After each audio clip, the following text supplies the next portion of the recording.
Hello anime lovers, स्वागत है आपका डीसी एनिमे स्टोरी में। और आज हम लोग देखेंगे होरीमिया द मिसिंग पीस के एपिसोड नंबर 17 को। अगर आप लोगों ने अभी तक इसके पहले के एपिसोड्स को नहीं देखा तो जाके देख लीजिए, डिस्क्रिप्शन में उसका लिंक मिल जाएगा। तो चलिए बिना कोई देरी किए शुरू करते हैं आज के इस एपिसोड को।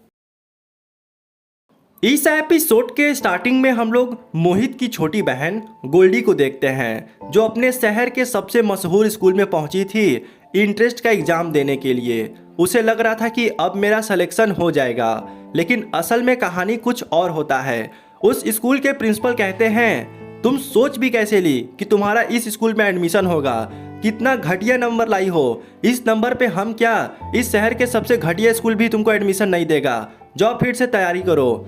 अब ये सुनने के बाद गोल्डी बहुत डिसअपॉइंटेड हो जाती है और वो घर आकर रोने लगती है। ये देखकर मोहित को रहा नहीं जाता और वो पूछता है, क्या हुआ गोल्डी, तुम इतना परेशान क्यों हो? जिस पर गोल्डी सारी बातें बताती है। तो ये सुन के मोहित कहता है, अरे जाने दो, सिलेक्शन नहीं हुआ तो क्या हो गया, तुम इतना पढ़ती हो, मैंने देखा है कि तुम रात भर पढ़ती हो। ये वाले स्कूल तुम्हारे लायक है ही नहीं, तुम तैयारी करो, कहीं ना कहीं तुम्हारा हो जाएगा। अब इतना सुनते ही गोल्डी जोर जोर से रोने लगती है और कहती है, ये सब मेरा किस्मत है, मेरे किस्मत में कुछ लिखा ही नहीं है। जिस पर मोहित उसको डांट लगाता है और वो बोलता है कि डेस्टिनी पे ट्रस्ट करना बहुत बेकार है, किस्मत कुछ नहीं होता, वो खुद से बनाना पड़ता है। इन सब के चक्कर में पड़ जाओगी तो तुम कभी भी जीवन में सफल नहीं हो पाओगी। चलो तुम मेरे स्कूल में एडमिशन ले लो, मैं तुम्हारी बात करता हूँ। अगले दिन का सीन देखते हैं, जहाँ पे मोहित होरी के घर पे पहुँचता है अपने सिस्टर के बारे में बात करने के लिए। वो उससे कहता है, होरी तुम बहुत ही इंटेलिजेंट हो, हम चाहते हैं कि तुम मेरी सिस्टर को गाइड करो। वो बेचारी बहुत पढ़ती है, उसके बावजूद उसका सिलेक्शन नहीं होता। अब देखो, मुझे नहीं पता कहाँ फॉल्ट है, क्योंकि मैं एक लड़का हूँ और तुम लड़की हो तो लड़की की प्रॉब्लम समझ सकती हो। तो तुम्हें कोई बुरा न लगे तो मैं शाम से गोल्डी को भेजूँ? जिस पर होरी हाँ बोल देती है और वो कहती है, नहीं नहीं कोई दिक्कत नहीं है, तुम भेज दो। और उसके बाद हम लोग 4 घंटे बाद का सीन देखते हैं, जहाँ पे गोल्डी होरी के घर पे पहुँच जाती है। होरी कहती है, गोल्डी तुम ऊपर जाके बैठो, हम तुरंत आते हैं। और उसके बाद होरी 2 कप कॉफ़ी लेकर गोल्डी के पास पहुँच जाती है। वो उससे अपना सिलेबस दिखाने को बोलती है तो गोल्डी रोक देती है। वो बोलती है, अब पढ़ना लिखना तो चलता रहेगा, सबसे पहले हम लोग एक दूसरे को अच्छे से जान लेते हैं।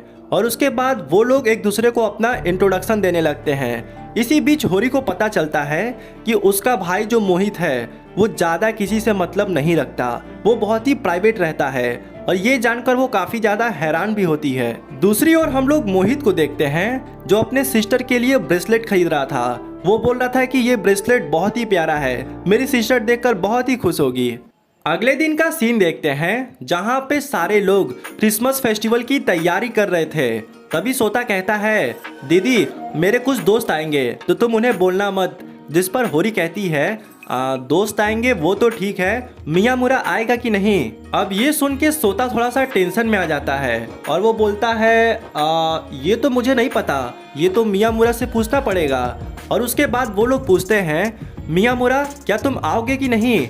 जिस पर मियामुरा कहता है, देवी और सज्जनों मुझे माफ़ करिएगा, क्रिसमस डे के दिन हमारे दुकान पे बहुत भीड़ रहता है तो मैं नहीं आ पाऊंगा। और ये कहते के साथ वो वहाँ से भाग जाता है। दूसरी ओर हम लोग तोरू को देखते हैं, जो सेन गोकू और मोहित से अपने प्यार के बारे में एडवाइस ले रहा था। वो उससे बोल रहा था, अरे सालो तुम लोग बताओ मैं क्या करूं, यूकी को डेट करूं कि उससे सीधे अपने दिल की बात बोल दूं, कोई तो आइडिया दो।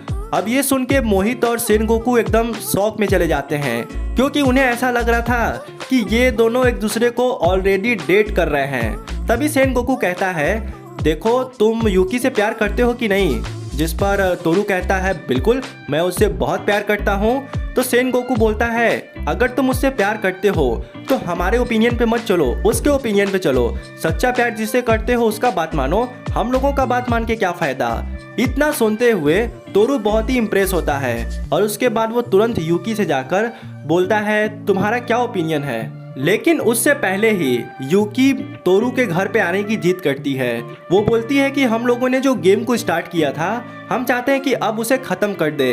ये सुन के तोरू पहले तो मना करता है, लेकिन फिर राजी हो जाता है।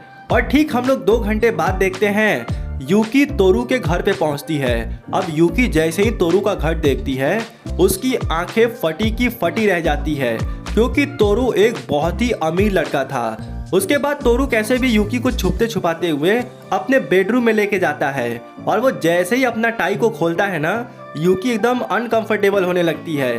तो तोरू कहता है, अरे अरे डरो मत, मैं तुम्हारा रेप नहीं करने वाला, ये लो गेट खुला है, मैं तो बस अपना टाई खोल रहा था। लेकिन तभी वहां पर एक लड़की तोरू के बेडरूम में घुसने की कोशिश करती है। ये देखकर तोरू उसे मना करता है और कहता है, अरे अरे कहाँ अंदर आ रही हो, चलो बाहर निकलो, जल्दी वहां से हटो।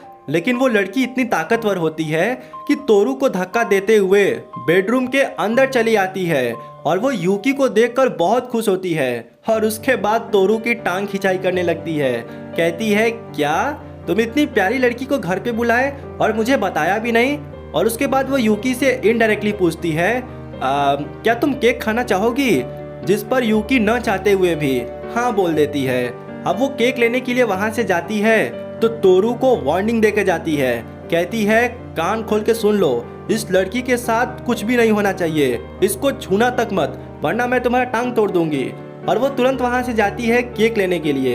अब तोरू यूकी से माफी मांगते हुए कहता है, मुझे माफ करना, इसका नाम यशीरो है और ये एक तरीके से हमारी फैमिली मेंबर ही है, बट अपना मेंबर नहीं है लेकिन है, इतना जान लो।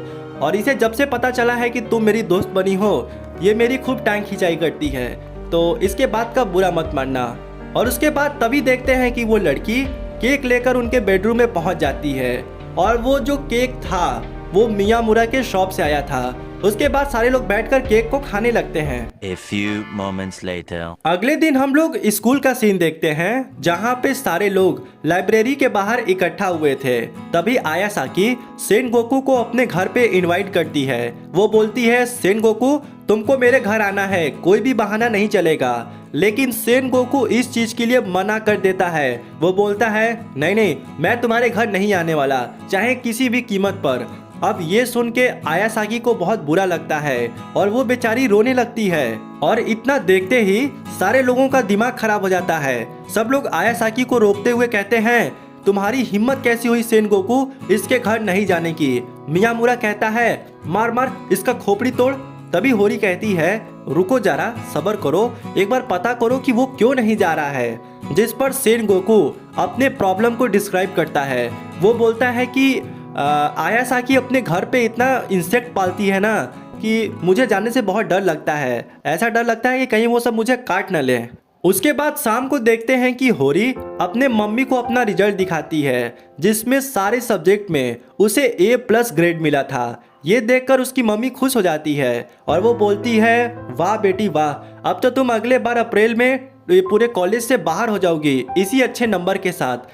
ये सुन के होरी को थोड़ा सा बुरा लगता है और वो सोचती है, अब मेरा क्या होगा, क्या सारे दोस्त से मैं बिछड़ जाऊंगी और मेरी ये इतनी अच्छी ज़िंदगी बर्बाद हो जाएगी।